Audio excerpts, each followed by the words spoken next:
positive energy and good vibrations from me to you. You have now tuned in to the Imperfect Fathers Podcast. Positive energy and good vibrations from me to you. Welcome to another phenomenal episode of the Imperfect Fathers Podcast. I'm your host, RJD, the Imperfect Gentleman. And yo, to my left, to your right, I got my man Jose. Yo, what it do, family? What it do? Welcome to the spot, man. Yo, so I know y'all probably wondering, like, yo, what is different? It's different about the show this time. What's different is I'm actually shooting from my living room. No, I'm not shooting from the office where I got everything set up. My man Jose has came through and totally revamped how we do things around here. It's like when y'all see the behind the scenes footage of this and you see the actual ending footage of this, you guys are gonna have something to laugh at, enjoy, as well as and welcome on a new teammate for the ride, man. So yes, sir. Welcome, I'm happy to be here. Yeah. Definitely happy to be here. Bro, it's a pleasure to have you. Oh, as a matter of fact, yo, if y'all remember a few weeks ago when I was like, yo, one of my people called me out about something I was doing on the podcast. This dude right here, this the one that I was like, yo, you might not want to say, now that I got that out the way, about praying. You know what I'm saying? So being that he's the one that put me on the game, yo, it's only right that we sit here and do our due diligence and speak to the Father before we even get started. So with that being said, gracious and eternal Father, we are thankful, we are grateful, and we thank you for life, health, and strength. We thank you for the things that we can control, things we cannot control. Right now, we're grateful for this bond, this union that we have created only through you. And right now, God, we ask you, as we go across these airwaves, as we have fun in what we do, let it also be a blessing that may help somebody, inspire somebody to be the best version of themselves, but not just who they are, God, but for their generations and lineage to come. These are our prayers, and we ask you in the matchless name of the Most High, Jesus Christ, we pray. Amen. Amen. And he got more respect, y'all. He take his hat off and all that. I got my hat on during the prayer. You got to work on me, my guy. You got to work on me. You know what I'm saying? You got to help your boy out. But, yo, for the people who don't know you, my brother, let them know who you are and what you're about, man. Well, my name is Jose. Jose Pablo. Been trying to get on this for a minute. Call my boy, Mr. Doc out here. I know him as Coach Doc. He was the coach to my son. Shout out to the youngins, man, and the daughter too. And the daughter playing ball. I was coaching both. You know what I mean? And let me tell you, his daughter ain't nothing to play with. She's tough as nails. You know what I mean? Shout out to my babies, man. Shout out to them. Shout out to them, and we built a relationship. It's been a minute. It's been a minute coming. And now we're here in the grace of God. Yes, indeed, man. Yo, so just a little bit more of what I wanted to piggyback on what he said. I had the opportunity and the blessing to coach his children in the league, and we hit it off. It was just one day he was like, he actually was telling me, he was like, at first I didn't think you knew what you was doing until I said you took your layup. Like, he was looking at me like, this nigga don't know what he's doing on this court. How he gonna coach my son? And then I said, he just the posture of the layup. He was like, oh, he might know a little something. You know what I mean? So I'm just grateful because at the end of the day, bro, like, God knows what he's doing, because if you would have told me even when we met that we'd be sitting here right now doing this, I'd call you a liar. That is a fact. And the funny story is that just the other day when I called you, I was telling you, I was on my way to school with the kids. Right. And my phone just dialed you out the blue. What time was that, bro? It was 8:00 in the morning, bro. And it's not like I mentioned your name. I didn't say, hey, Siri, none of that. Right. The phone just dialed you. And my daughter says, why are you calling Coach Doc? I said, what? What you mean? Oh, wait, it was a butt dial. I guess. Because it just happened. Word. And here we are. Yeah. It turned into a great conversation, and now we're here. God's plan, kid. God's plan. Because, like, it's a fact. Anybody who know me, y'all know me. I'm not a morning person. So even it was funny because when he called, when I seen his name, and shout out to anybody who's ever called me in the morning, you know that I'm not the nicest person to deal with in the morning. You know what I'm saying? I'm just going to keep it real with you, I'm going to be honest. But when I seen his name, I didn't have any kind of negative feeling, right? I didn't have any annoyance about the call as I would normally have if somebody else would call me. I know. Don't shoot me, but I'm still being worked on by the Lord. You know what I mean? So when I seen his name, it was just like, oh shoot, what's up? Let me see what's going on. And that energy in the morning for me with a phone call just told me a few things about myself. I'm getting better. And there was something divine about that phone call. And to this day, while we're sitting here right now in this space and while we're going forward and doing what we're doing is because of that phone call. So it's not a chance that it's not a by chance that we even sitting here. Everything is divinely planned. We might not have had it planned, but God did. That's a fact. You know what I mean? That's a fact. And every time you would come on your live, whenever I would get that alert, I would jump on the live, even if it was just for 5 minutes, just to say what's up and show you that I'm there watching what you're doing. And, you know, I've been following what you're doing since you started the Imperfect Gentleman and started with the Imperfect Fathers. But I guess at that time, it wasn't the time yet. Yeah. Only he knows when. And now we're here and we're going for the long run. Bro, and I'm just amazed right now. Like he turned my living room into a mini studio. I'm just letting y'all know that. This man came in my house. When he walked in the door, it was a living room. After that, I got cameras all over the place, lights. You're gonna see behind the scenes, and when we throw the B-roll up, you're gonna see all this stuff because he's phenomenal. And like what I want also too is bring to the table in this conversation that we're having right now is for anybody out there that's questioning or wondering how they're going to do something, that's the worst question you could ask yourself in any possible thing that you're doing. It's not about the how, because I was banging myself in the head about how am I going to get things done. Now y'all know I'm transparent. I'm not in a stage where I have all the cameras and the lighting and all those things and the money to bring those things to life. But it wasn't about the how, because the how is already situated in God's eyes. Because he had a vision, I have a vision. And the only thing that was missing in both of our vision was our connection. So I want to point that out to y'all guys. Like, don't worry about how, because that's God's job. He gave you something to do, just go do that.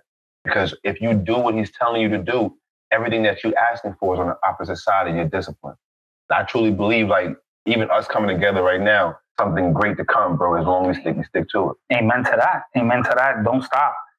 Don't stop, because somebody's watching. And you know, life is going life. Life's going to be life. Life got them paws, right? Life got them hands. Yep. It's going to touch you up. But no matter what's happening during that spell of life touching you up, make sure that you just focus in and stay in the course, bro. Because like even like me and was talking about on the phone call about starting this. It's like, yo, once you know you set an intention, distractions are going to show up. That's a fact. And life is going, as soon as we set this up, even right now, like we had different color lighting, we had different kind of plans for the cameras, or all those things, and none of those things had transpired the way we desired it to.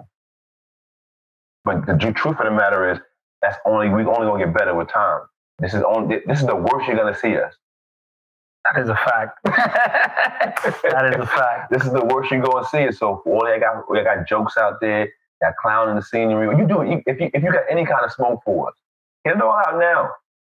I promise y'all, this is the worst you're gonna see us. Because whether you like it or not, you're gonna see us.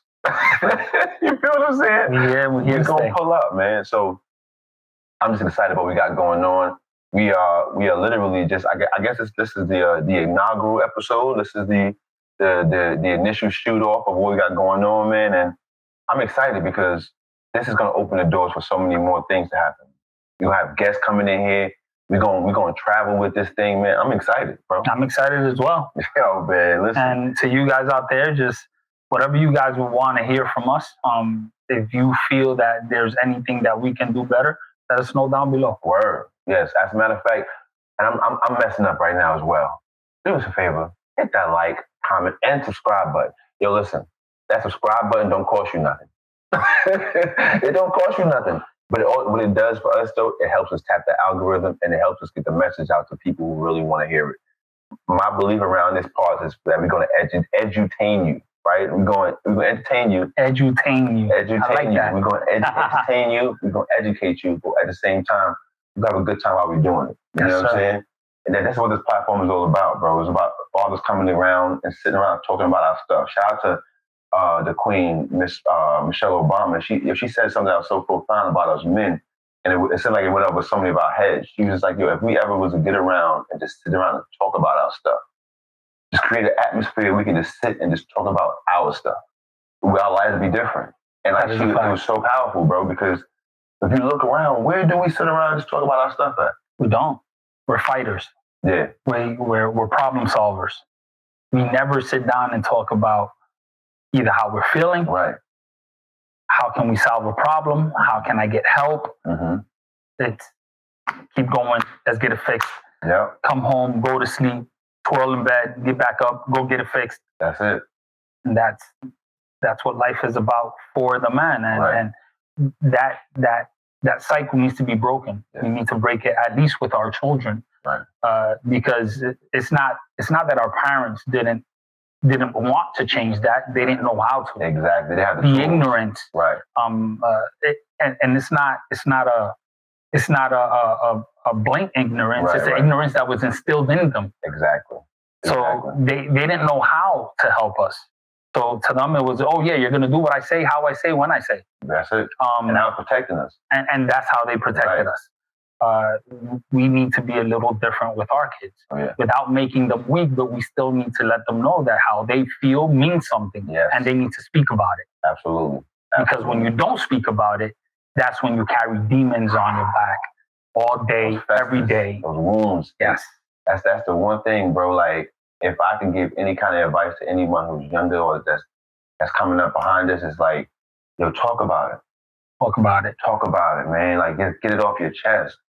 Even if it makes you feel weaker by talking about it, because for whatever reasons, we as men, that when we have something bothering us and we want to talk about it, something holds us back to make us feel like if we say this, we're weaker. No. Like, if we admit that we're not pleased or we're upset or we're hurting, we're less of men. You know what I'm saying? And like, that stigma has to be broken, because too many of our men are going to the grave behind that stigma alone. Just that one alone, just not being able to say I'm hurt. Like, I think I'm one of the most blessed men on earth, bro, because I can reach out to men like yourself and be like, yo, Jose, I'm not all right, bro. I'm not him right now.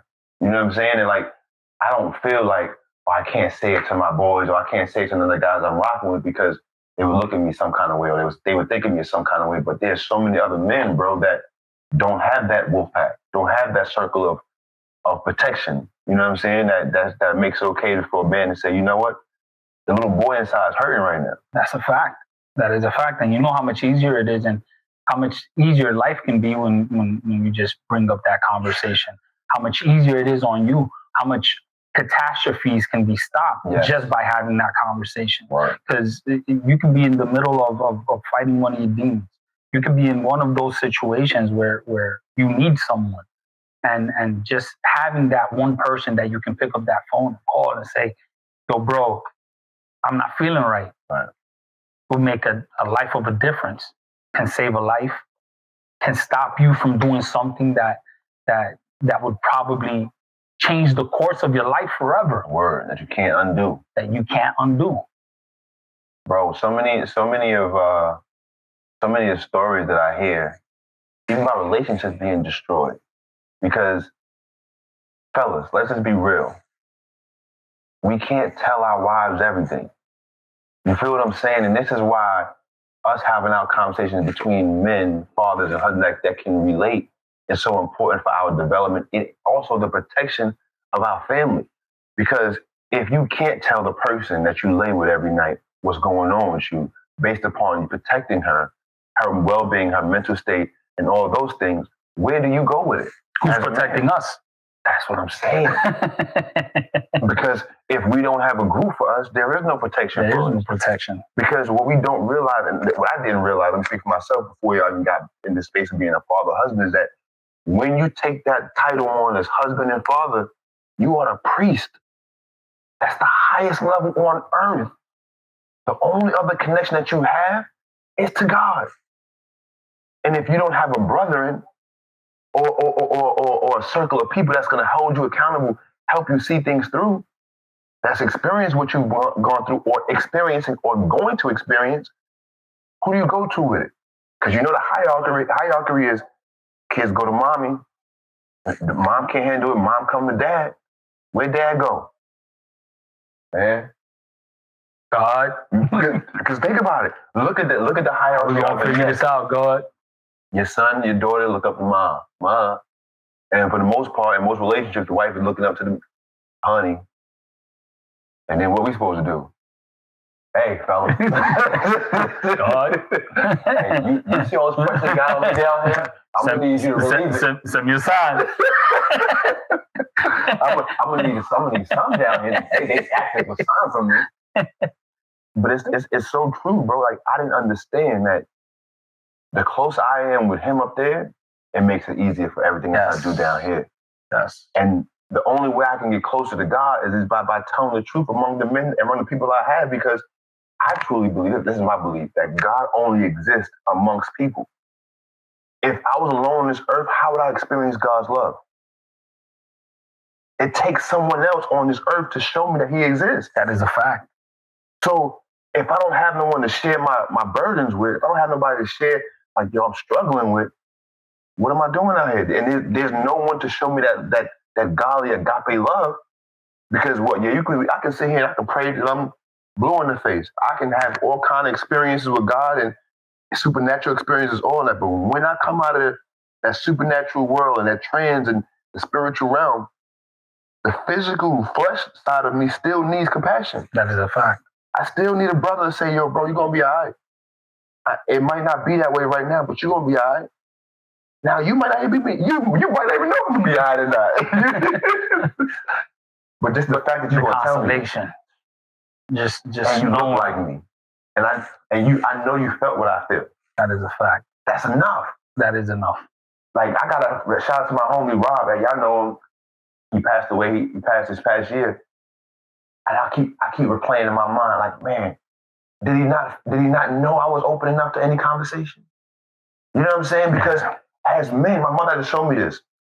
Because when I told her what happened, whatever, and I was talking about the situation, I was like, yo, Ma, I heard it was over a girl and all this. And just me and him knowing who he was, a woman ain't never had us like that. And she was like, yo, you ever think about this, son? Maybe because of that thought process, he couldn't come and talk to you because he felt like you would have judged him, because that's not how y'all was. And I'm like, oh. How many other relationships am I putting up a facade to where the individual feel like he can't tell me what's really going on with him? And this is why I told my friend, even Swift today, I was like, bro, you got to trust me with your heart, bro. If there's something bothering you in between our relationship or even anything, you got to trust me with your heart to let me to understand that, yo, I'm not going to shit on your heart. I'm not going to violate you. I'm not going to leave you to the wolves or call you less than because you hurting right now. And just saying that to him relieved him. And I had no clue, bro. I had no clue that a friend I've known for 20 some odd years needed that reassurance. Yo, that's crazy how we having this conversation and that, not even a year ago. It just turned a year. Lost a really close cousin, like a brother, and it was to the same situation. And it's funny that we're speaking about this now, because that's something that has crossed my mind. Like the biggest burden on that is going back and you questioning why. Yeah. Why? You could have just called me, bro. Yeah, I would have. Yo, I don't care how far. Like, if I even had an unction, because it was so crazy, because I didn't feel nothing. The last conversation we had was on my birthday. We call each other maybe 4 or 5 times out of the year. Yeah, what up? You still ugly? Yeah, your girl don't think so. Banter. Happy birthday, ugly. Here's some money. The last words was like, I'm like, yo, why are you sending me bread for my son? His birthday's in November. I said, ain't you supposed to be coming down here soon? He's like, yeah, just take the money, nigga, shut up. We sent the money. I was like, I'll catch you when you get out here, ugly. And the 29th of November, I get the worst call of my life. And then nowhere, in that time from the phone call, I didn't feel nothing different. He didn't sound different. Like, you know when you hear somebody heavy, yep. The pitch of their voice sounds different, the tone is lower. Nothing sounds different. That's the crazy part, bro. And this is why they say check on the strong ones, bro. That's the crazy part. Check on the strong ones. The one that you believe that got it, that's solid. Nah, check on them the most. Because you couldn't have told me he was struggling. Pretty boy ugly? Yo, this nigga, like, he swore he was the prettiest thing walking. You couldn't, we battled on looks. And like, here I am, replaying over and over again of all the quote unquote facades he had to carry just to keep a certain image or facade of what we used to be in his mind, or to my mind. And I'm like, yo, was that what was keeping you from telling me the truth? And now I'm just like, yo, I don't want that to be the case for no one around me no more, bro. I don't want to live in this world where everything is an Instagram reel. You understand what I'm saying? Yeah. Like, I want to know when you fucked up. Not to kick you while you're down, but to be there for you up. Right. When you're down. Right. Because and if you're going to stay down there, then I want to be down there with you so that you know we're here together. Nigga, if you're going to be on this floor, move over, nigga. Exactly. Let's stay together. Let's figure this out. Let's figure it out. At the end of the day, Jose, what else do we got when you boil it down to its lowest form? What else do we have? Nothing. If you don't have the relationships. That's it. If we don't have that, we have nothing. We have nothing. If we don't have a relationship with God and we can't hold these relationships with the people that we love, then what do we have? Nothing. Bro. Nothing. And that's why we need to be the way that we need to teach our children to be the ones that are able to speak. We need to be able to tell our children, you need to speak to me on anything. Right. It doesn't matter what it is. I will never judge you. Right. Even if I'm angry with the situation, please understand that I'm not judging you. Right. I'm not angry with you. I'm not angry with you. I'm angry at the situation. Or even the decision you might have made. I'm not angry at you. But you know what? If you come and you speak to me, then we can figure it out. Yes. Yes. Just don't lie to me. Yeah. You come and you speak to me, we can figure it out. And no matter what it is. No matter what it is. No matter what it is. Because you know what? You're going to get to a time in life where you're going to have to make these decisions, and I'm no longer going to be here. Yo, it's crazy you said that just now, because my mother was on the phone today, and like for the first time as a grown man, I was able to tell her and articulate like one of the hardest things that she's ever told me was one of the most beneficial things that she's ever told me. I'll never forget, I was around the age of 8 and 9, and I was just, being a kid, and she was getting fed up with something I was doing, and she was like, yo, listen, you need to get yourself together because I'm not going to always be here. And when she said it, something at that moment registered. I was like, man, that's messed up. I don't want you to die. But she was like, yeah, I'm going to, though. That's the only thing we have. The only thing that's secured in life is death. Word. And when she said it, it rattled my spirit.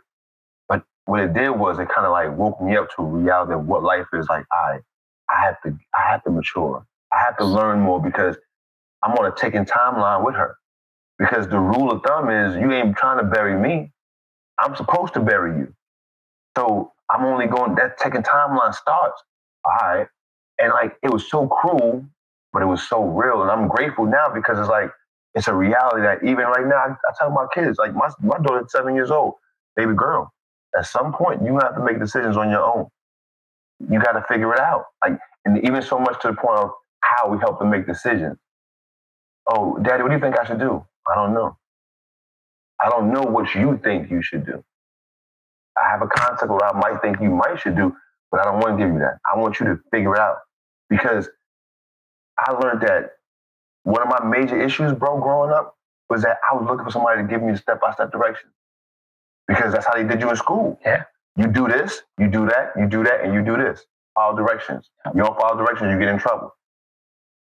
So here I am thinking like, all right, what's next in life? What's the next step? And ain't nobody holding your hands up talking about, this is the next step, Jose, you're going to do. Ain't nobody helping you like that. Ain't no structure. You got to make those structure, playboy.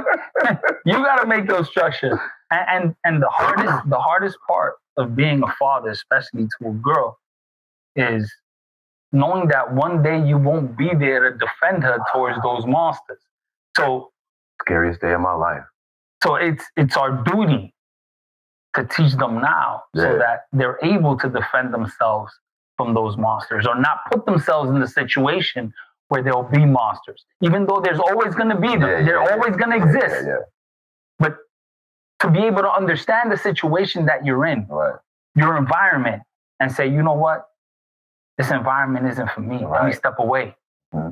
And have those code words with your parents. Yeah. Where you can make your parent look like the bad guy in those situations with your friends. Right. Where you can say, you know what? If you text me a question mark or a smiley face, or when you're out with your friends or something of that nature, I'm going to call you and make sure that you get home now. here, now. Come get you. Where exactly. Facts. That's a phenomenal idea. We have to have that. Yes. Why? Because there are a lot of vicious, nasty people out there that are waiting to take the souls of the children that we raise with kindness and love. And bro, that's such a weird space to be in. Because we even talked about this earlier. Yeah. Raising loving and caring children, but also giving them the nasty streak that it takes to survive out here in this filthy world. Like, because like, yo, like I was telling you, my son, like, when I look at him sometimes, at first I thought to myself, he might not know when it's time to go. You know what I'm saying? Like, maybe, I don't know if he might know when the signs of altercation might show up. And to my surprise, he knew it went right straight to the point where he almost took it overboard. You know what I mean? Yeah. He almost spilled it. Hey, listen, what are you doing? No spitting, like, I don't mind these. You can work on them. I don't mind. When you spit, son, it's a charge. Stop that. Don't do that. Oh, Jesus, let's not take it there, please. No. No. But I was. Where'd you learn that? No, what? But the funny part about that is like, yo, somebody in your classroom spitting. Somebody you must have seen somebody. Ain't nobody, and you know what I mean? Like, I'm not spitting on nobody. Like, I ain't trying to shoot nobody and kill nobody. Cause you know, if you spit on somebody, you go have to kill them. Like, right. You know what I mean? And I'm like, it was so funny because it was like a progression. When the little kid kicked his blocks down and they kicked his little man's down, he got up, he growled, he walked over, he grabbed the kid by his shirt and he put his knuckles in his face. And I was like, as dad, I'm like, won't stick out, Jay. Even if you swing on him, I would just swing and then grab you. You know what I mean? Like, I was watching. But when he went to, I was like, no. I was like, my nigga, wait. you take this from a misdemeanor to a felony real quick, bro. Oh, man.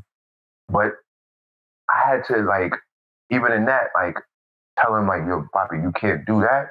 But I also had to give him the understanding where you must do. You must be able to defend yourself. You dig what I'm saying? Because at the end of the day, like, we here, but we can't stop what's happening in that moment to them. Yeah. We can get to them, but when we get to them, most time is over with.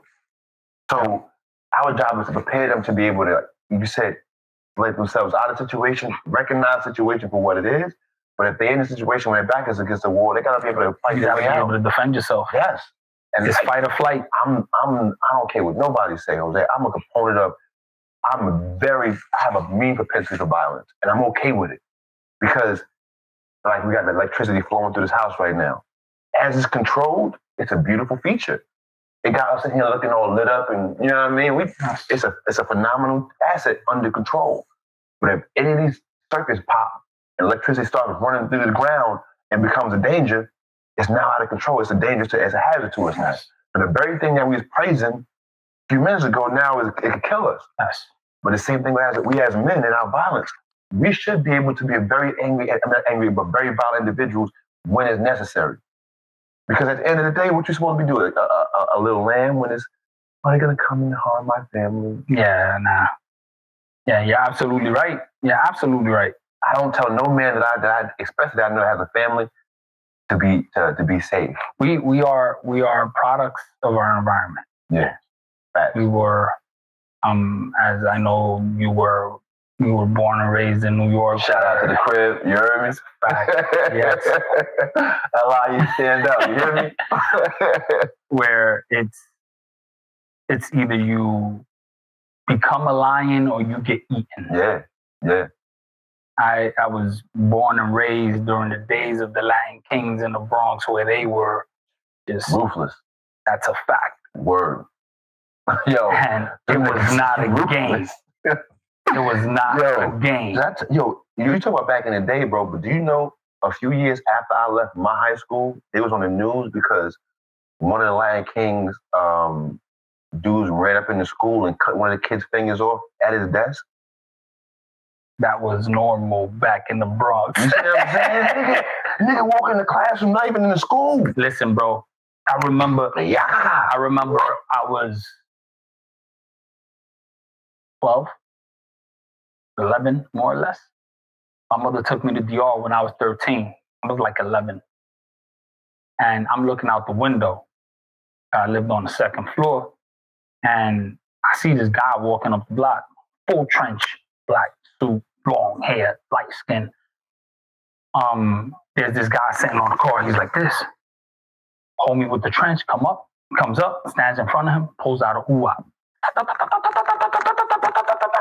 Aired him out. With she's unclip, reclip. Bro, I'm 11 watching this out the window. Like it's a movie. This was an everyday thing. There was a building across the street, an abandoned building, burnt down building. They used to call it the building of the Cubans building. Every day in the morning, there was a dead body outside. Crackhead that overdosed, they threw him out, just put down the gate again. That's it, next one out. We used to play Legos with the crack bottles in the schoolyards. It's the Bronx. It's the Bronx. Yo, real rap growing up. Different colors, the red and the green and the blue. Yes. Legos with them. I got my ass whipped one day. so word bond. I'm coming back from school. This is when I was in Queens. Like, shout out to Queens. I think it was a PS13, one of them joints. I'm coming back from school, walking with my mother, and I'm just like, I see one of them joints on the floor. I'm like, oh, snap, let me grab one of these. Because, like, me and the homies is playing with these joints. So I'm like, yo. Mother's like, yo, nigga, you crazy. Yo, she lost her mind on me. At least your brother knew what it was. My mom's ain't no shit. She thought it was a toy. Yo, you playing with Legos? Good, bro. Meanwhile, you playing with a whole set of some rocks. I'm telling you, it goes back to the ignorance, bro. Yeah. People came from the islands, immigrated to New York, and all they knew how to do was work. That's it. Survive. Work. That's it. And then if you think about even going back to those times and when they had days off, they even was like chomping at the bit to get back to work. Bro. Like they didn't know how to relax. They didn't know how to just chill. My mother would go to work. She used to sew and whatnot, factories out in Queens. Go to work, come home, cook, clean, help us with homework, all that. Get back in bed, back to work. And never complain, none. And just the other day, I was having this conversation with my wife. It's like, I don't understand how we never missed a Christmas. How you were able to give us everything that we needed on $250 a week, bro. How? And like, how did you survive and maintain a whole family? Because it wasn't only me and my brother. Right. It was the whole family in an apartment. Auntie. Everybody in an apartment. Bro. And when you think about the sacrifices, and because we're now the ones that have to bring the provision. And when you know how difficult it is to put the food on the table, keep the lights on, and keep the roof over the head, and you ask yourself, how did they do this shit? Without the pops, especially in my case, without an individual to help. Like, I made an episode a few months ago about appreciating a wife, like how it's so easy for us to not appreciate them because we don't even know all the things that it goes into them making us great until they go down. When my wife went down with her kidneys, bro, I said, you did all of this shit? I didn't know a fraction of what she was doing to keep the house going until she went down. I'm like, no, this is hard.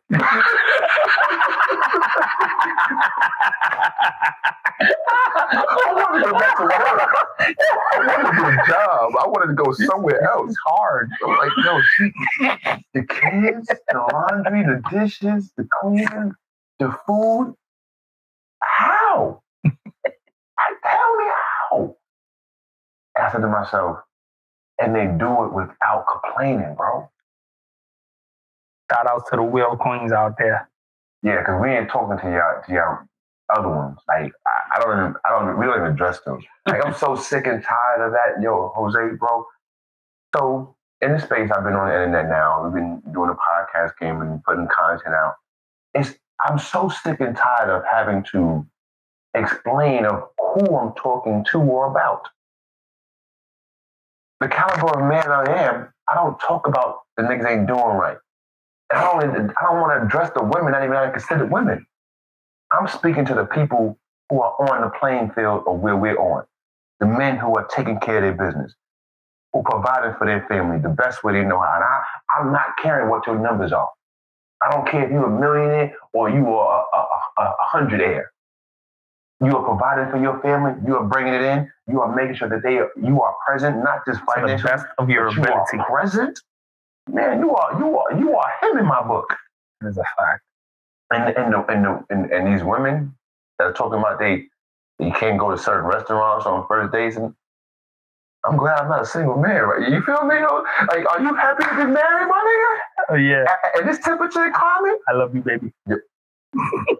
I'm saying girl. I love you, baby. Girl. You listen, because when I hear the trauma, and I hear just what these men are going through right now, just even in the dating pool alone, of the mindset of people right now. And I can't even say it's just women, bro, because I've heard some niggas that's like, who made you, bro? Who created you? Like, yeah. Because where did that process of thought come from? It's different. It's different. The generations that are coming behind us is different. Yeah. Different. And you know how I know I'm old, bro? You know how I know I just realized I was old a few weeks ago. A few weeks ago? Yeah, a few weeks ago. I'm on a coaching call, one of my clients. He's a young kid, he's about 24 years old. Shout out to my homie. You know who you are. He goes, we're talking about perspective, right? So I was having a hard time of trying to get him to realize what perspective actually is. So I was like, yo, what was you, like, you ever seen that movie Vantage Point? He's like, nah. I said, damn. I said, all right, bet. Where was you on 9/11? You know what he said? I wasn't born yet.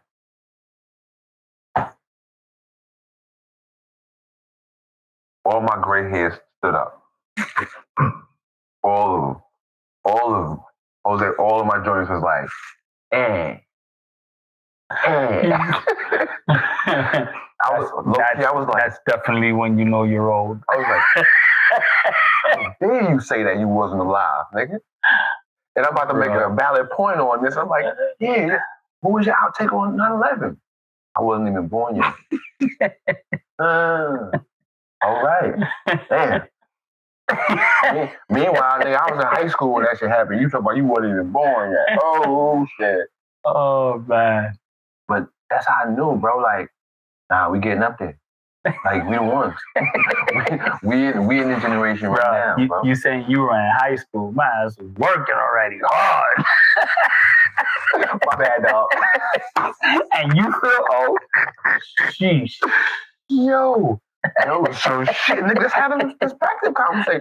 Yo, nigga, when it happened, so every morning, I'm not a morning dude, and I've been that way since a child. So every grade level, my first three classes knew that I was going to show up, but I wasn't going to be there.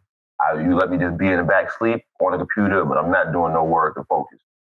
So I'm in Spanish, and me and the teacher, we didn't get along like that. So it's like, I walk in the classroom, as long as I'm not interrupting the classroom, she wouldn't bother me.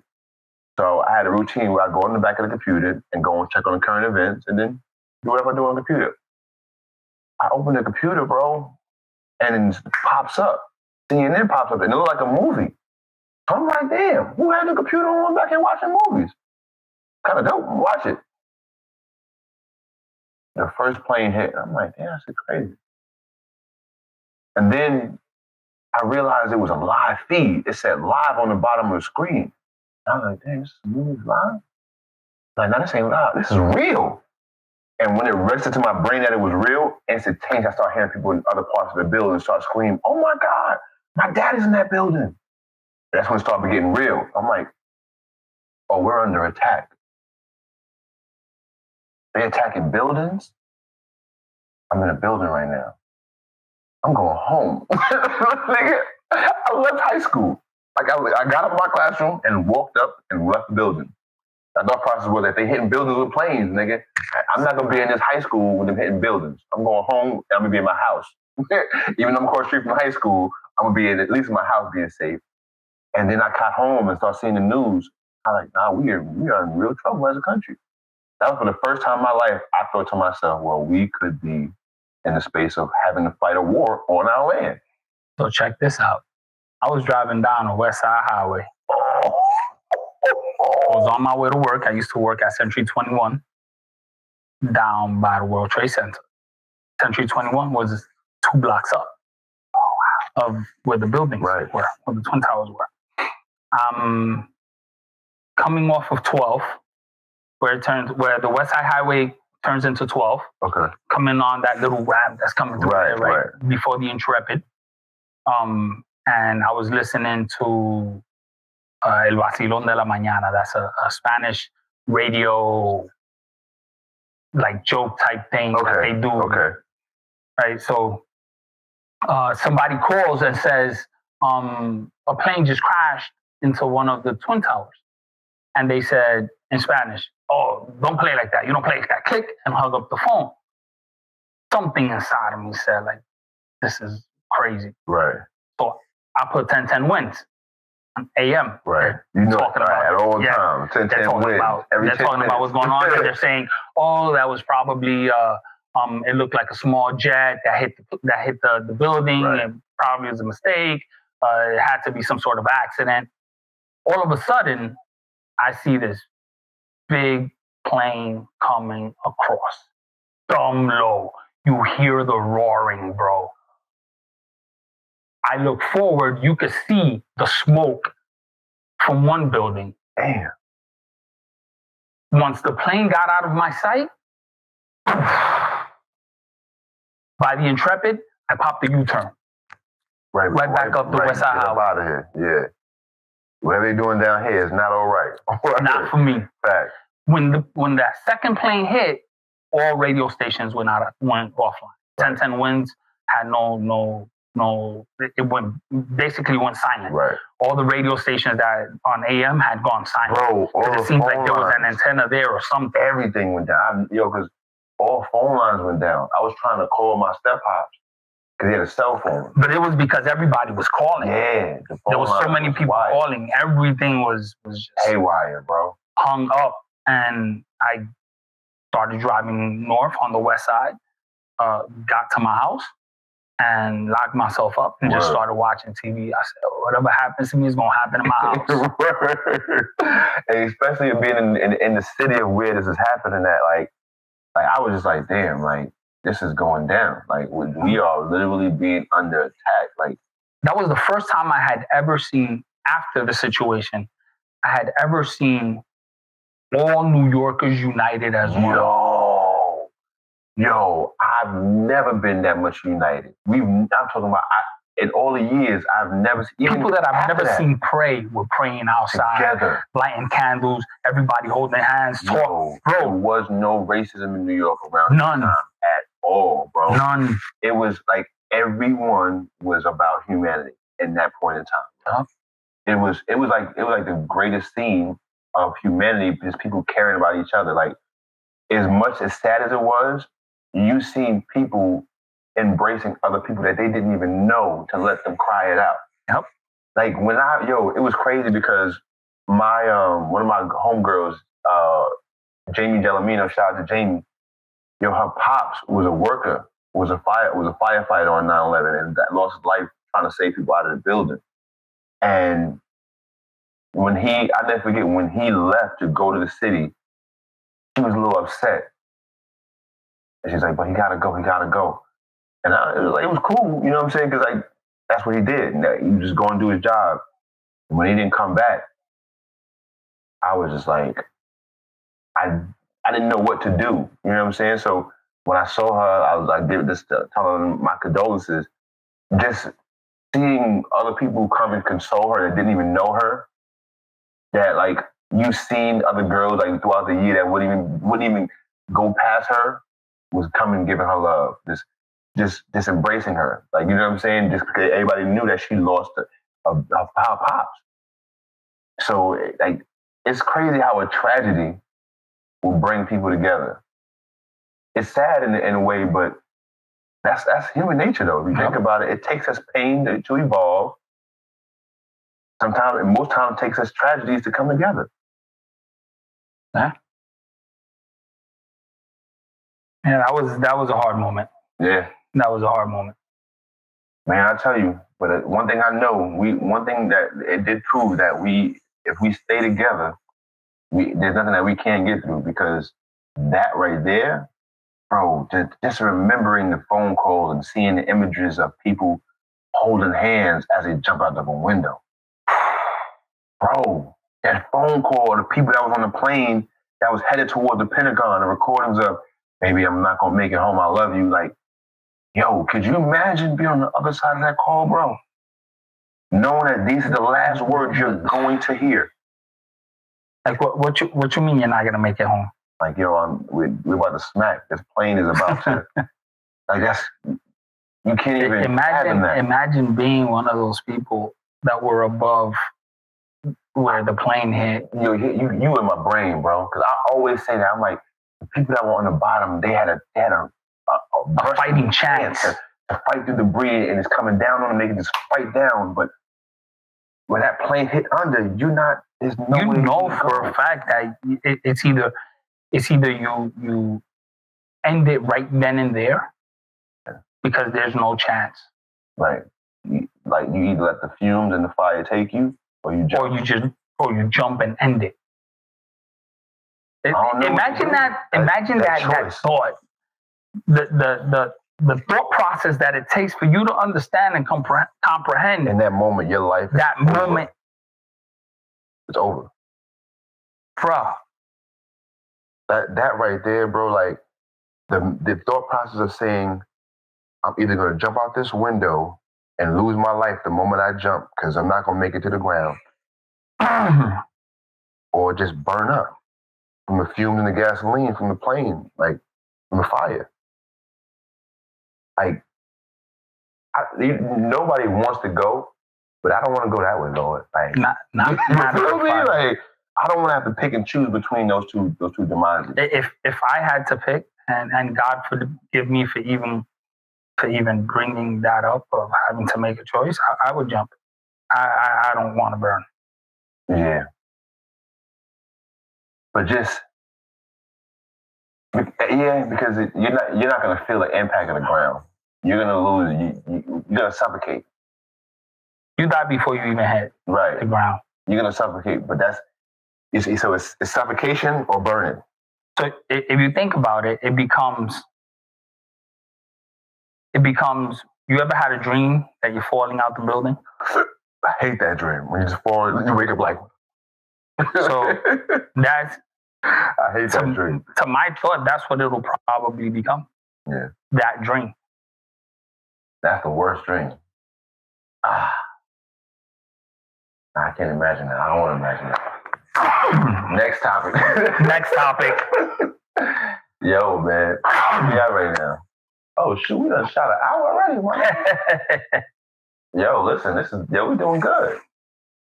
Yeah. Yo, listen. For initial start off, man, we doing all right in here. Like, I must say myself, 5 hours right now. We doing pretty good. Where we at, Wise? Am I choking?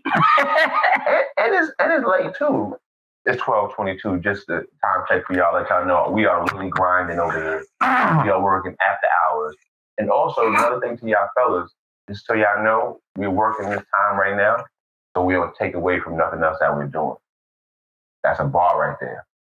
See, a lot of men ask questions, but we gotta get a soundboard. We gotta get some noises going. Hey, because that's one of the things that the most men ask me when we talk about balance of work and life and family. Like, actually, how do you do it? Now, that question is all based upon, answer that question is based upon your own situation, but you gotta be willing to sacrifice what makes you comfortable for the long run. And in our case right now, we sacrifice sleep. Yep. We're not taking away from our responsibility of being with our family, providing, all those things. We're not taking away from none of that. We decided we're going to take away from our sleep. And we're going to be the ones that pay for that. You know what I'm saying? Like, we're going to be the ones that pay for that. So you remember the movie Don't Be a Menace While Drinking Your Juice and Her? Facts. Message! Yo, we got to get the clip that pop up in the camera. Message! Word. That's a fact. We gotta, yo, listen. I told you that's the words we're gonna be. We got ideas and creativity, baby. But yo, listen, man. This has been a dope episode, man. So listen, get to know him. He's gonna be around. He's on the platform. We are starting from here and we are on the way up. We're gonna give you guys a dope podcast to step to each and every week. Hold us to that, as a matter of fact. And like he said before, earlier, if there's any kind of conversation that you want us to have, whether it be related to fatherhood, relationships, marriage, anything you want us to discuss on the platform, let us know. Drop it down in the comments or even get in our DMs. I'll put that our Instagrams down in there as well. Get at us directly. We are here for the people. We are the people. We are here because we want to make an impact. We want to help men be a better version of themselves because it's not just for us. This podcast is not just for us to see in our conversation. This is going to be here for years to come so our kids can see us and hear us and our essence and all those things. But not only that, but also have some guidance to move throughout their lives and their journey. We're having to bang their head on so many things that we banged our head on. You know what I mean? So as we get up out of here, man, what's your last word for the people, man? Here to stay. That's a whole fact. He ain't going nowhere because, yo, what God brings together, no man can divide. Amen to that. And this was divinely brought together by the man upstairs. And we're going to make it rock, man. We're going to make it do what it do. So once again, people out there, I appreciate you as always because you could have been anywhere else in the world if you decided to rock with us for the last hour. And for that, I appreciate you. I celebrate you because from here on, going forward, it's only up for us and you. With that being said, you guys know how I end each and every podcast, and this one is no different. Be good to yourself and the ones around you. And if you can't be good to the ones around you, that's all right. Just get those people from around you. Yo, this is RJD, the Imperfect Gentleman, and this has been another dope episode of the Imperfect Fathers Podcast. Y'all be blessed, because we will. Peace out.